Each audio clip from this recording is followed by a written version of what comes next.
बिस्मिल्लाहिर्रहमानिर्रहीम, अस्सलाम वालेकुम। वेलकम करती हूँ अपने यूट्यूब चैनल आरजे महविश में।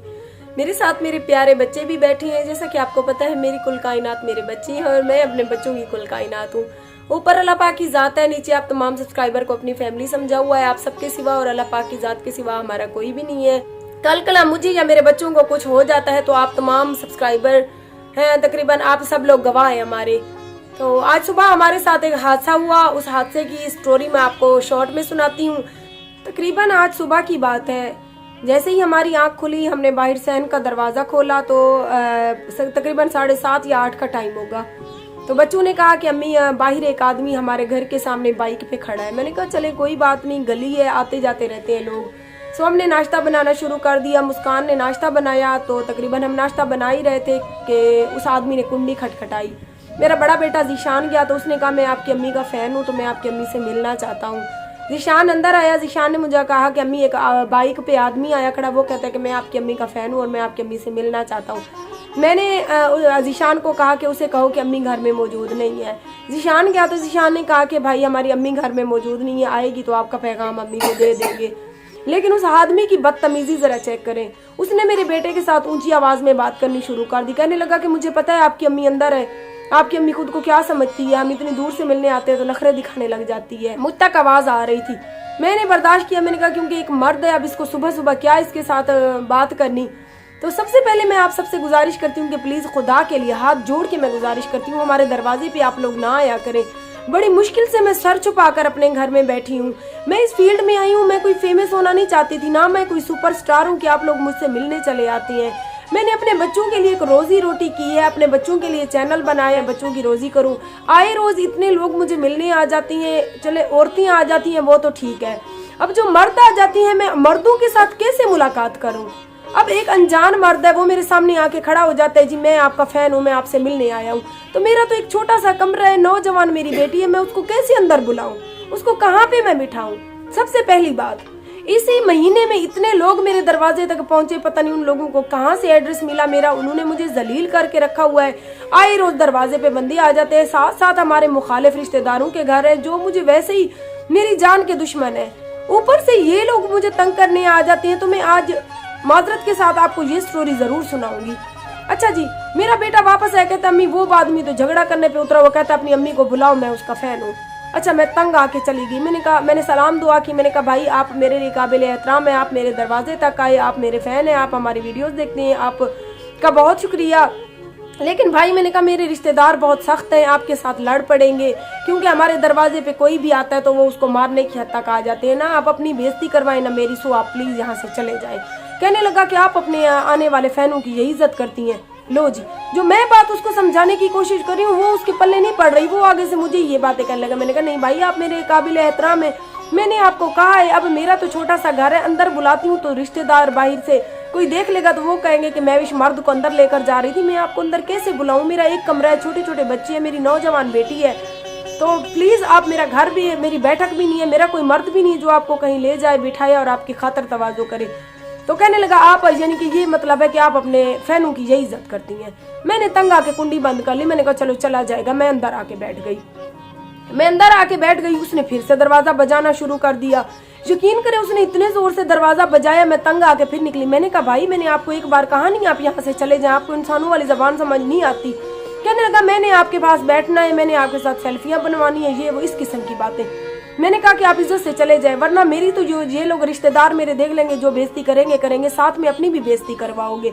तो मैंने इस बार गुस्से से उसको कहा, तो फिर भी उस इंसान को समझ नहीं आई। मैंने कुंडी अंदर से बंद की और बच्चों वगैरह ने नाश्ता किया। बच्चे नाश्ता करके तकरीबन 9:30 का टाइम हो गया। 7:30 बजे का आया वो बंदा, 9:30 का टाइम हो गया। वो हमारे घर के सामने बाइक पे खड़ा है। बच्चे बाहर निकले, बच्चों ने कहा अम्मी वो आदमी खड़ा है। मैंने कहा अच्छा दफा करो उसको, तुम लोग अपने काम पे जाओ। मेरी छोटी बेटी स्कूल गई और मेरे बड़े बेटे जैसा कि आपको पता है काम पे जाते हैं, वो दुकान पे। जैसे ही वो घर से निकले उस आदमी ने मेरे बच्चों के पीछे बाइक लगा दी। तो मेरे बेटे जैसे ही दुकान पे पहुंचे, वो आदमी बाइक पे जाकर दुकान के सामने खड़ा हो गया। अच्छा जी, ऐसे हो गया। थोड़ी देर के बाद तकरीबन 10:30-11 का टाइम था, मेरे बेटे वापस आए। तो कहने लगे मेरा एक बेटा फैजान आया, मतलब खाने के लिए, वो दोपहर को पैसे लेने आते हैं चीज़ी के, सुबह अगर खुले ना हो तो वो दोपहर को आ जाते। तकरीबन 10:30-11 का टाइम था। जीशान के बाद ये मेरे साथ ये जो बैठा है फैजान, ये आया तो कहने लगा अम्मी वो आदमी हमारी गली में सामने खड़ा हुआ है, बाइक के ऊपर बैठा हुआ है। कहता है मैं दुकान पे भी, हम सुबह गए तो ये आदमी हमारी दुकान तक इसने हमारा पीछा किया कि मैं देखूं ये लोग कहाँ जा रहे हैं।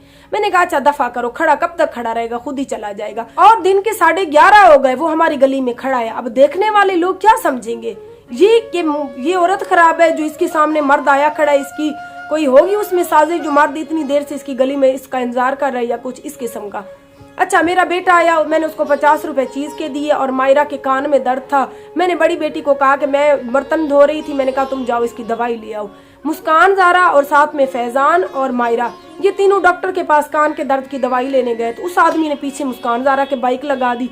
मुस्कान ने 2 बार पलट के देखा, कहती अम्मी मेरे पीछे पीछे बाइक लेके आया। मैं डॉक्टर की दुकान में अंदर गई, मैंने दवाई ली, वो आदमी बाहर खड़ा रहा। मुस्कान जैसे ही वापस आई वो आदमी पीछे पीछे आया, मुस्कान अंदर आ गई, वो फिर से बाहर खड़ा हो गया।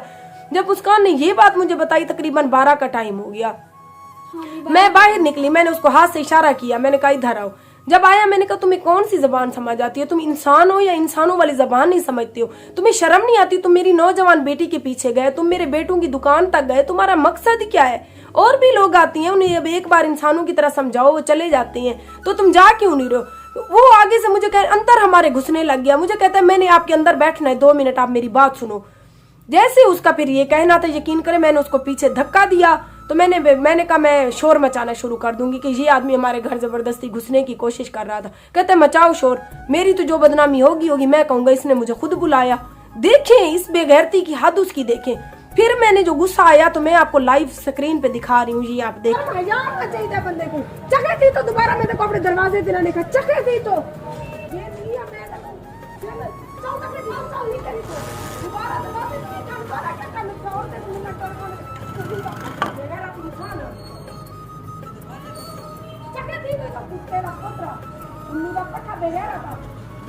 जब तक लोग इकट्ठे होते तब तक फिर भाग गया। आगे से मुझे धमकी दे के गया, कहता है बहुत जल्द इसका अंजाम मैं तुम्हें दिखाऊंगा, बुरा होगा। तो मेरा क्या कसूर है? मैं आप तमाम सब्सक्राइबर को बहुत जल्द प्रूफ के साथ दिखाऊंगी कि मुझे मरवाने की साजिश की जा रही है। और जो बंदा मुझे मरवाना चाहता है उसकी वाइजें भी मेरे पास आ चुकी हैं। वो कहता है या तो ये मुझसे शादी करे या मैं इसको जान से मरवा दूंगा। उसकी वाइजें मेरे पास मौजूद हैं। सो मैं आपको लाइव ऑन कैमरा इस मर्द की, ये भी अल्लाह का शुक्र है कि वो इतनी देर से तंग कर रहा था, तो मैं जब उसको दरवाजे पे कहने गई तो पीछे से मुस्कान ज़ारा ने थोड़ी सी वीडियो बना ली। बदतमीजी कर रहा था तो इसलिए मैंने वीडियो बना ली कि कहीं कुछ भी हो जाए मेरी अम्मी के साथ तो हमारे पास प्रूफ तो हो। तो हमें धमकियां मिल रही हैं, कभी कौन आ जाता तो कभी कौन आ जाता। तो देखिए भाई, हम अगर इस फील्ड में आए हैं तो हमारी मजबूरी है। ये देखिए मेरे छोटे छोटे बच्चे हैं, मैं क्या करूं? मैं भीख मांगू तो ठीक हूँ, मैं किसी के साथ जाकर सोऊं तो ठीक हूँ। क्यों मेरा जीना हराम किया हुआ है आप लोगों ने? साजिश है जिसने इस आदमी को भेजा जानबूझ के कि जाओ इसके दरवाजे पे वावेला करो, इसको तंग करो, इस तरह से इसके रिश्तेदार इसको घर से निकाल देंगे, फिर ये दर पर दर रुलेगी, फिर मजबूर होकर ये हमारे दर पे आके गिरेगी। तो ये उसी की साजिश है। उसकी वाइजें भी मेरे पास मौजूद है। मैं बहुत जल्द उसके ऊपर दोबारा से दरख्वास्त भी दूंगी और आप तमाम सब्सक्राइबर को भी दिखाऊंगी। सिर्फ इस टाइम मैंने ये सोचा कि मैं अपनी यूट्यूब फैमिली को बता दूं कि आज हमारे साथ ऐसा बड़ा हादसा हुआ कि खुदा न खास्ता अगर मेरे कोई बच्चे को उठाकर वो बंदा ले जाता। सबको तो पता है कि ये एक लावारिस औरत है। मैं तो अपने बच्चों को देख देख के जीती हूँ। अपने बच्चों के लिए मैंने अपनी पूरी जिंदगी कुर्बान कर दी। मेरी अम्मी बहुत ज्यादा परेशान है। हमें पालने के लिए वो इस चैनल की फीड में आई और फिर भी मेरी माँ को जीने नहीं दे रहे। यकीन करें अब तो मुझसे रोया भी नहीं जाता। मेरी तो वो हालत हो गई है। मैं अपने बच्चों को देख के कभी कभी ऐसा दिल करता है कि जो इतना मुझे जलील किया हुआ लोगों ने, मैं खुदकुशी कर लूं। फिर तो इन मासूम चेहरों की तरफ देखती हूँ तो कहती हूँ क्या होगा इनका। अम्मी बस करो चुप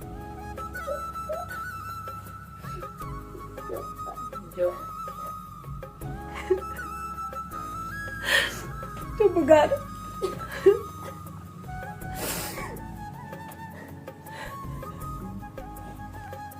किसी काफिर को भी तरस आ जाए इतने छोटे छोटे मासूम बच्चों को देख के, लेकिन ये हमारे इलाके के कुछ ऐसे घटिया लोग हैं जो सिर्फ मुझे और मेरे जिस्म को पाने के लिए मुझे जलील कर रहे हैं। ना के लिए भी मुझे जीने दो।